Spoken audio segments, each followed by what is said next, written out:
الحمد لله الذي أنزل على عبده الكتاب ولم يجعل له عوجا قيما لينذر بأسا شديدا من لدنه ويبشر المؤمنين الذين يعملون الصالحات أن لهم أجرا حسنا ماكثين فيه أبدا وينذر الذين قالوا اتخذ الله ولدا ما لهم به من علم ولا لآبائهم كبرت كلمة تخرج من أفواههم إن يقولون إلا كذبا فلعلك باخع نفسك على آثارهم إن لم يؤمنوا بهذا الحديث أسفا إنا جعلنا ما على الأرض زينة لها لنبلوهم أيهم أحسن عملا وإنا لجاعلون ما عليها صعيدا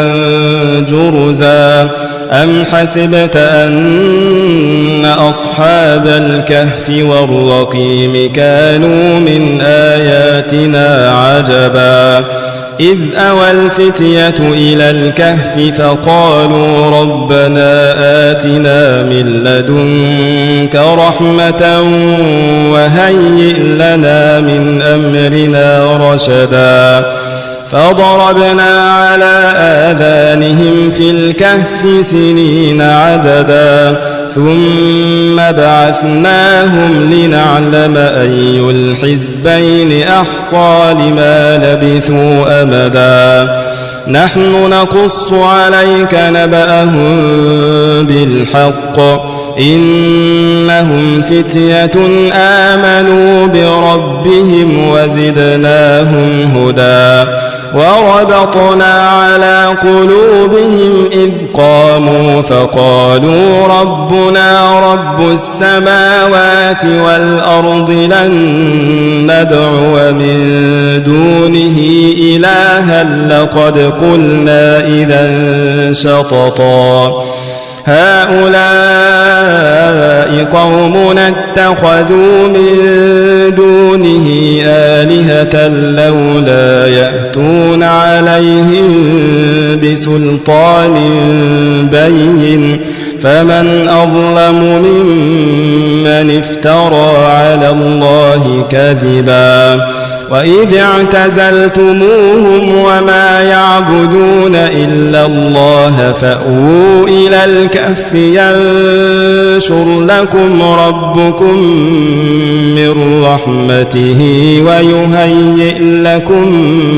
من أمركم مرفقا وترى الشمس إذا طلعت تزاور عن كهفهم ذات اليمين وإذا غربت تقرضهم ذات الشمال وهم في فجوة منه ذلك من آيات الله من يهد الله فهو المهتد ومن يضلل فلن تجد له وليا مرشدا وتحسبهم أيقاظا وهم رقود ونقلبهم ذات اليمين وذات الشمال وكلبهم باسط ذراعيه بالوصيد لو اطلعت عليهم لوليت منهم فرارا ولملئت منهم رعبا وكذلك بعثناهم ليتساءلوا بينهم قال قائل منهم كم لبثتم قالوا لبثنا يوما أو بعض يوم قالوا ربكم أعلم بما لبثتم فابعثوا أحدكم بورقكم هذه إلى المدينة فلينظر أيها أزكى طعاما فليأتكم برزق منه وليتلطف ولا يشعرن بكم أحدا إنهم إن يظهروا عليكم يرجموكم أو يعيدوكم في ملتهم ولن تفلحوا إذا أبدا وكذلك أعثرنا عليهم ليعلموا أن وعد الله حق وأن الساعة لا ريب فيها إذ يتنازعون بينهم أمرهم فقالوا بنوا عليهم بنيانا ربهم أعلم بهم قال الذين غلبوا على أمرهم لنتخذن عليهم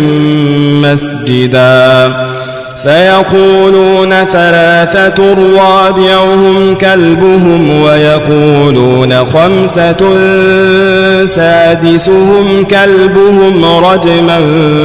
بالغيب ويقولون سبعة وثامنهم كلبهم قل ربي أعلم بعدتهم ما يعلمهم إلا قليل فلا تمار فيهم إلا مراء ظاهرا ولا تستفت فيهم منهم أحدا ولا تقولن لشيء إني فاعل ذلك غدا إلا أن يشاء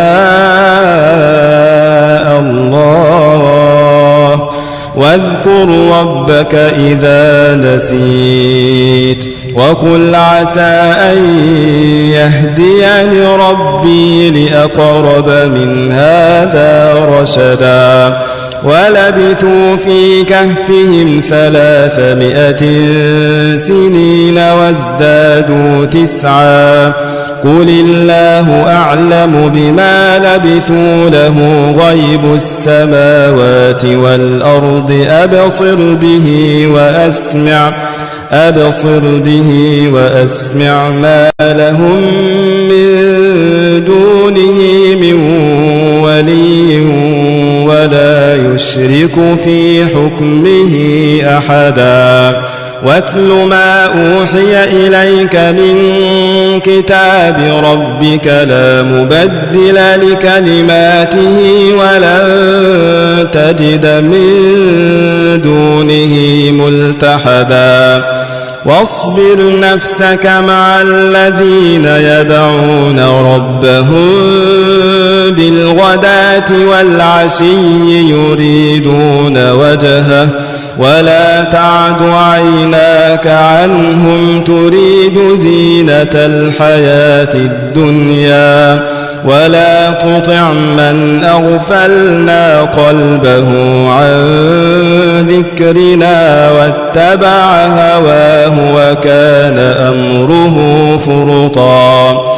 وقل الحق من ربكم فمن شاء فليؤمن ومن شاء فليكفر إنا أعتدنا للظالمين نارا أحاط بهم سرادقها وإن يستغيثوا يغاثوا بماء كالمهل يشوي الوجوه بئس الشراب وساءت مرتفقا إن الذين آمنوا وعملوا وعملوا الصالحات إنا لا نضيع أجر من أحسن عملا أولئك لهم جنات عدن تجري من تحتهم الأنهار يحلون فيها من أساور من ذهب ويلبسون ثيابا خضرا من سندس واستبرق متكئين فيها على الأرائك نعم الثواب وحسنت مرتفقا واضرب لهم مثل الرجلين جعلنا لأحدهما جنتين من أعناب وحففناهما بنخل وجعلنا بينهما زرعا كلتا الجنتين آتت أكلها ولم تظلم منه شيئا وفجرنا خلالهما نهرا وكان له ثمر فقال لصاحبه وهو يحاوره أنا أكثر منك مالا وأعز نفرا ودخل جنته وهو ظالم لنفسه قال ما أظن أن تبيد هذه أبدا وما أظن الساعة قائمة ولئن رددت إلى ربي لأجدن خيرا منها منقلبا قال له صاحبه وهو يحاوره أكفرت بالذي خلقك من تراب ثم من نطفة ثم سواك رجلا لكن هو الله ربي ولا أشرك بربي أحدا ولولا إذ دخلت جنتك قلت ما شاء الله لا قوة إلا بالله إن ترني أنا أقل منك مالا وولدا فعسى ربي أن يؤتيني خيرا من جنتك ويرسل عليها حسبانا من السماء فتصبح صعيدا زلقا أو يصبح ماؤها غورا فلن تستطيع له طلبا وأحيط بثمره فأصبح يقلب كفيه على ما أنفق فيها وهي خاوية على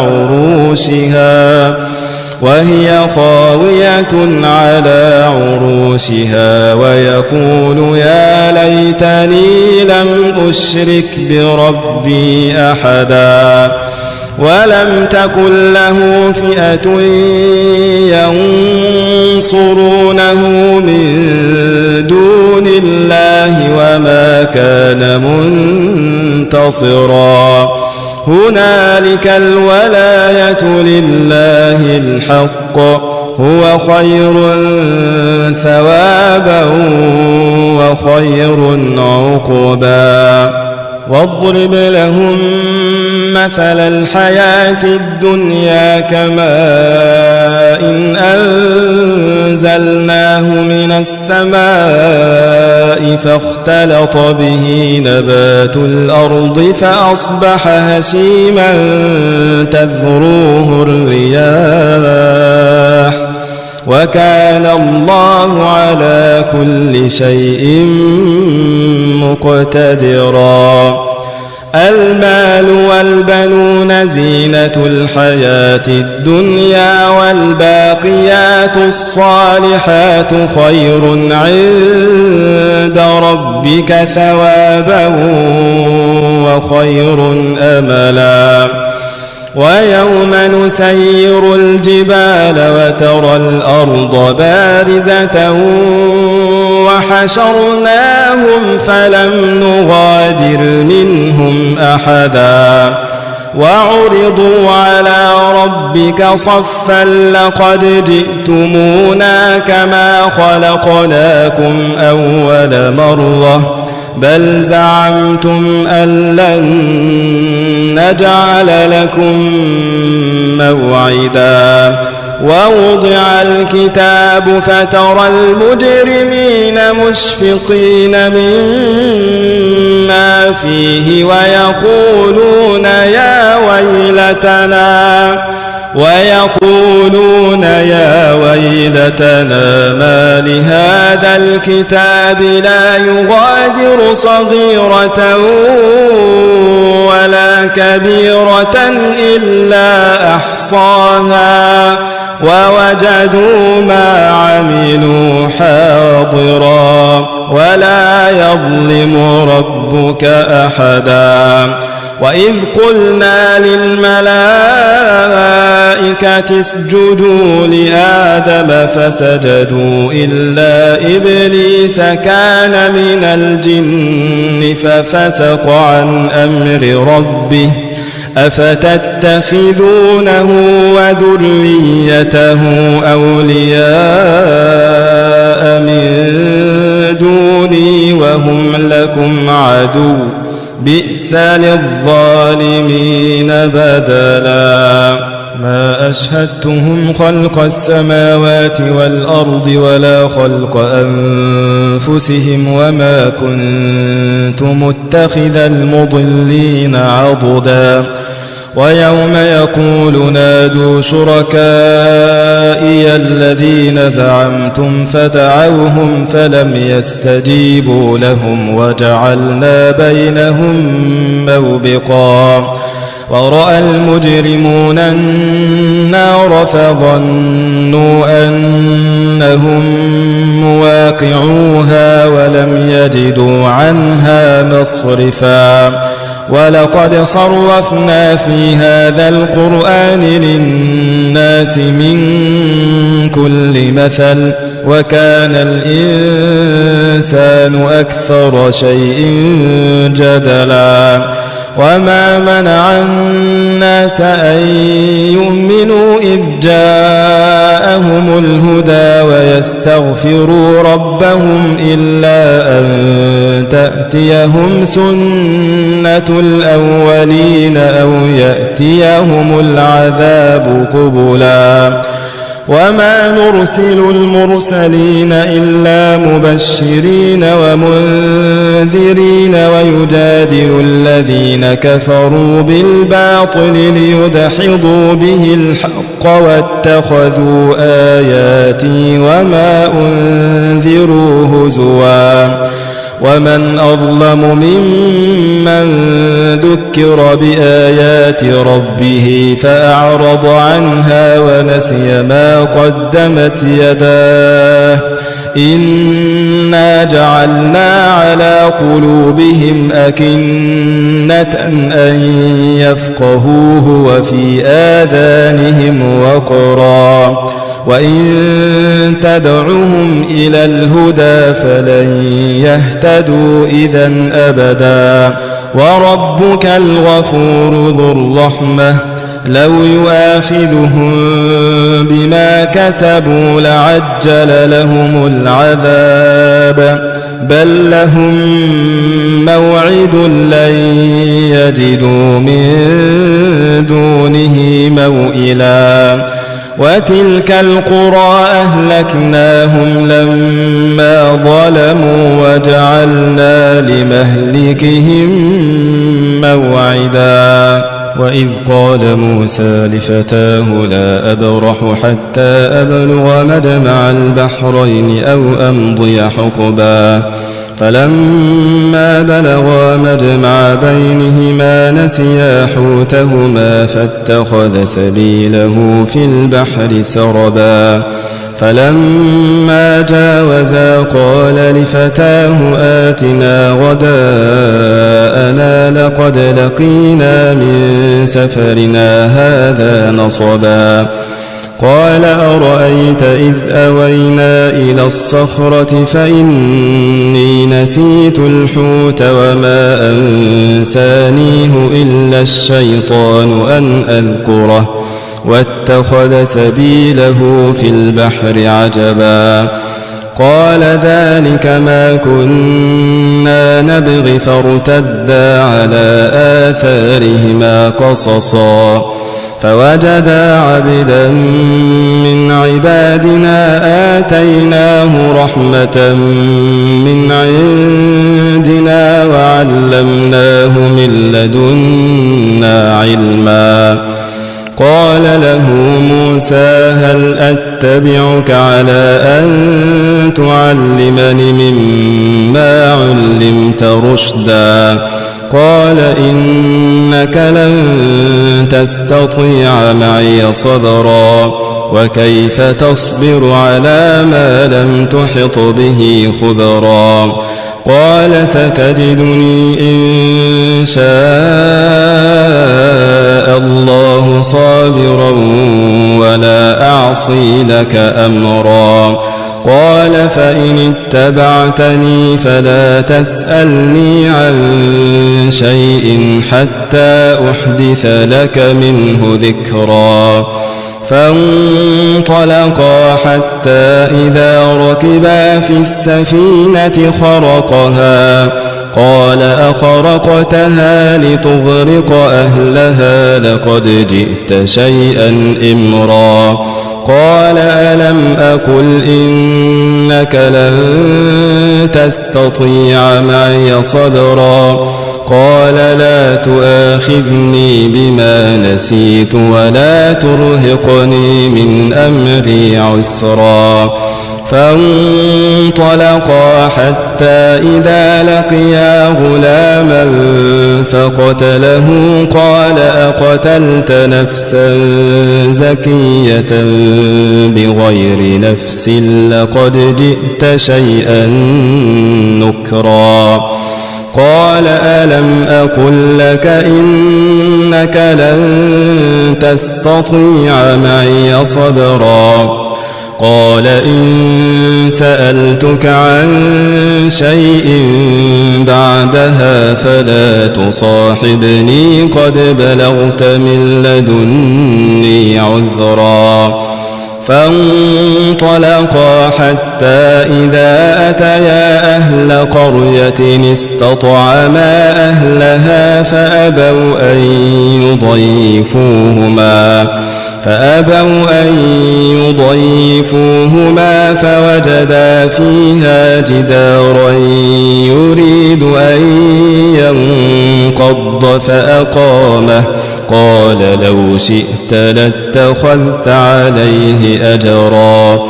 قال هذا فراق بيني وبينك سأنبئك بتأويل ما لم تستطع عليه صبرا أما السفينة فكانت لمساكين يعملون في البحر فأردت أن أعيبها وكان وراءهم ملك يأخذ كل سفينة غصبا وأما الغلام فكان أبواه مؤمنين فخشينا أن يرهقهما طغيانا وكفرا فأردنا أن يبدلهما ربهما خيرا منه زكاة وأقرب رحما وأما الجدار فكان لغلامين يتيمين في المدينة وكان تحته كنز لهما وكان أبوهما صالحا وكان أبوهما صالحا فأراد ربك أن يبلغا أشدهما ويستخرجا كنزهما رحمة من ربك وما فعلته عن أمري ذلك تأويل ما لم تسطع عليه صبرا ويسألونك عن ذي القرنين قل سأتلو عليكم منه ذكرا إنا مكنا له في الأرض وآتيناه من كل شيء سببا فأتبع سببا حتى إذا بلغ مغرب الشمس وجدها تغرب في عين حمئة ووجد عندها قوما قلنا يا ذا القرنين إما أن تعذب وإما أن تتخذ فيهم حسنا قال أما من ظلم فسوف نعذبه ثم يرد إلى ربه فيعذبه عذابا نكرا وأما من آمن وعمل صالحا فله جزاء الحسنى وسنقول له من أمرنا يسرا ثم أتبع سببا حتى إذا بلغ مطلع الشمس وجدها تطلع على قوم لم نجعل لهم من دونها سترا كذلك وقد أحطنا بما لديه خبرا ثم أتبع سببا حتى إذا بلغ بين السدين وجد من دونهما قوما لا يكادون يفقهون قولا قالوا يا ذا القرنين إن يأجوج ومأجوج مفسدون في الأرض فهل نجعل لك خرجا على أن تجعل بيننا وبينهم سدا قال ما مكني فيه ربي خير فأعينوني بقوة أجعل بينكم وبينهم ردما آتوني زبر الحديد حتى إذا ساوى بين الصدفين قال انفخوا حتى إذا جعله نارا قال آتوني أفرغ عليه قطرا فما استطاعوا أن يظهروه وما استطاعوا له نقبا قال هذا رحمة من ربي فإذا جاء وعد ربي جعله دكاء وكان وعد ربي حقا وتركنا بعضهم يومئذ يموج في بعض ونفخ في الصور فجمعناهم جمعا وعرضنا جهنم يومئذ للكافرين عرضا الذين كانت أعينهم في غطاء عن ذكري وكانوا لا يستطيعون سمعا أفحسب الذين كفروا أن يتخذوا عبادي من دوني أولياء إنا أعتدنا جهنم للكافرين نزلا قل هل ننبئكم بالأخسرين أعمالا الذين ضل سعيهم في الحياة الدنيا وهم يحسبون أنهم يحسنون صنعا أولئك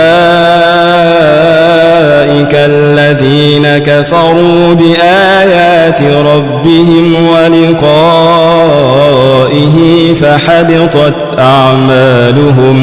فحبطت أعمالهم فلا نقيم لهم يوم القيامة وزنا ذلك جزاؤهم جهنم بما كفروا واتخذوا آياتي ورسلي هزوا إن الذين آمنوا وعملوا الصالحات كانت لهم جنات الفردوس نزلا خالدين فيها لا يبغون عنها حولا قل لو كان البحر مدادا لكلمات ربي لنفد البحر قبل أن تنفد كلمات ربي ولو جئنا بمثله مددا قل إنما أنا بشر مثلكم يوحى إلي أنما إلهكم إله واحد فمن كان يرجو لقاء ربه فليعمل عملا صالحا ولا يشرك بعبادة ربه أحدا.